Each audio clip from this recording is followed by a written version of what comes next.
নমস্কাৰ টাইমেটলৈ স্বাগতম মই অভিলাষ আৰু লৈ আহিছো এটা গুৰুত্বপূৰ্ণ খবৰ এফালে ৰাজ্যত ভোগালীৰ আনন্দ আনফালে সীমান্তৰ অন্ধকাৰৰ সুযোগ লৈ বাংলাদেশী অসমত প্ৰৱেশৰ চেষ্টা চাৰি বাংলাদেশী অসমত প্ৰৱেশৰ চেষ্টা কৰিছে আৰু সেই সময়তে চাৰি বাংলাদেশীক বাংলাদেশলৈ পুছবেক কৰিছে অসম আৰক্ষী আৰু এই সন্দৰ্ভত মুখ্যমন্ত্ৰীয়ে সামাজিক মাধ্যমত পোষ্ট কৰিছে স্পষ্টকৈ কৈছে কোনো বাংলাদেশীক অসমত প্ৰৱেশ কৰিবলৈ দিয়া নহব আৰু এই সন্দৰ্ভত মুখ্যমন্ত্ৰীয়ে কি কৈছে লৈ অহাৰ চেষ্টা কৰিছো জনাই আছো ডাঙৰ খবৰ টাইমেট বিগ ব্ৰেকিং এফালে ৰাজ্যত ভোগালীৰ আনন্দ আনফালে বাংলাদেশীৰ নাপাক কাণ্ড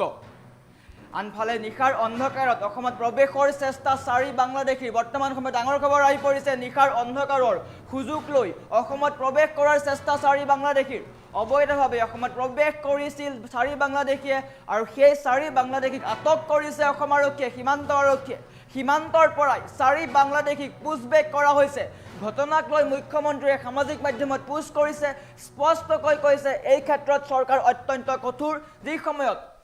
ৰাজ্যবাসীয়ে ভোগালী উৎসৱ উদযাপন কৰি আছে সেই সময়ত কিন্তু ৰাজ্যৰ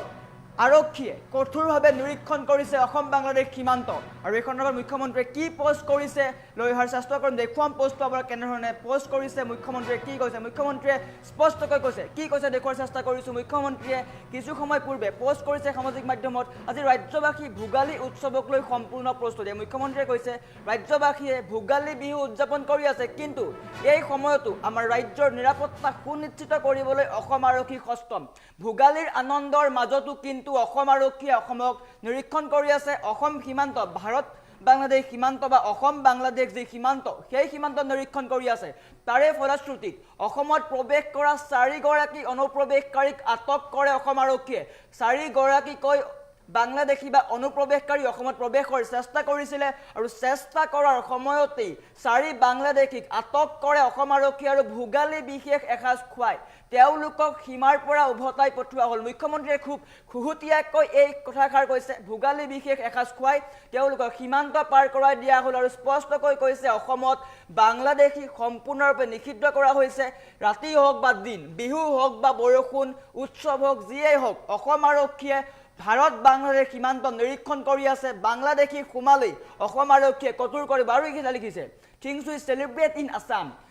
অসমে কি উদযাপন কৰে প্ৰথম বিহু উদযাপন কৰে তাৰপিছত পূজা উদযাপন কৰে তৃতীয়তে পুছবেক উদযাপন কৰে এইটো মুখ্যমন্ত্ৰীয়ে খুব খুহুতীয়াকৈ কৈছে অসমবাসীয়ে কি উদযাপন কৰে বা অসমে কি উদযাপন কৰে বিহু উদযাপন কৰে পূজা উদযাপন কৰে পুছবেক উদযাপন কৰে এনেকৈ মুখ্যমন্ত্ৰীয়ে সামাজিক মাধ্যমত পোষ্ট কৰিছে চাৰি বাংলাদেশী আটক কৰিছে আটক কৰি বৰ্তমান লৈ যোৱা হৈছে বা সীমান্তৰ সিপাৰলৈ লৈ যোৱা হৈছে আমি ফুল প্লেটৰ সৈতে লৈ অনাৰ চেষ্টা কৰিম ফুল প্লেটৰ লৈ অনাৰ চেষ্টা কৰিছোঁ আৰু বৰ্তমান এনেকৈ এই কেইগৰাকী বাংলাদেশী চাৰি বাংলাদেশী অসমত প্ৰৱেশৰ চেষ্টা কৰিছিল আৰু সেই প্ৰৱেশৰ চেষ্টাৰ সময়তেই অসম আৰক্ষীয়ে পুছবেক কৰে নৱবৰ্ষৰ প্ৰথম দিনটোতেই মুখ্যমন্ত্ৰীয়ে সংবাদ মাধ্যমৰ আগত বা ৰাজ্যবাসীৰ সন্মুখত এটা কথা স্পষ্ট কৰিছিলে যে অবৈধ বাংলাদেশী বা অবৈধ প্ৰব্ৰজন এইসমূহক লৈ চৰকাৰ অত্যন্ত চিন্তিত অসমৰ জনগাঁথনিক লৈ ৰাজ্য চৰকাৰে বিভিন্ন সময়ত বিভিন্ন পন্থা অৱলম্বন কৰি আছে উচ্ছেদ চলাই আছিলে 2025 বৰ্ষত ধাৰাবাহিকভাৱে উচ্ছেদ চলোৱা হৈছে আৰু মুখ্যমন্ত্ৰীয়ে নৱবৰ্ষৰ প্ৰথম দিনটোতে স্পষ্ট কৰিছিলে যে উচ্ছেদৰ সমান্তৰালকৈ ৰাজ্যত চলি থাকিব পুছবেক প্ৰক্ৰিয়া কোনো পধ্যেই পুছবেক বন্ধ নহয় উচ্ছেদৰ সমান্তৰালকৈ পুছবেক হ'ব আৰু তাৰ পৰাই অবৈধ বাংলাদেশী বা অবৈধ প্ৰব্ৰজনক লৈ মুখ্যমন্ত্ৰীয়ে এটা ইংগিত দিছিলে যে ৰাজ্যত কোনো বহিৰাগত কোনো বিদেশী আহিব নোৱাৰিব কোনো বাংলাদেশী হওক বা অবৈধ বিদেশী হওক তেওঁলোক আহিব নোৱাৰিব ৰাজ্যৰ পৰিস্থিতি বৰ্তমান সময়ত সংকটত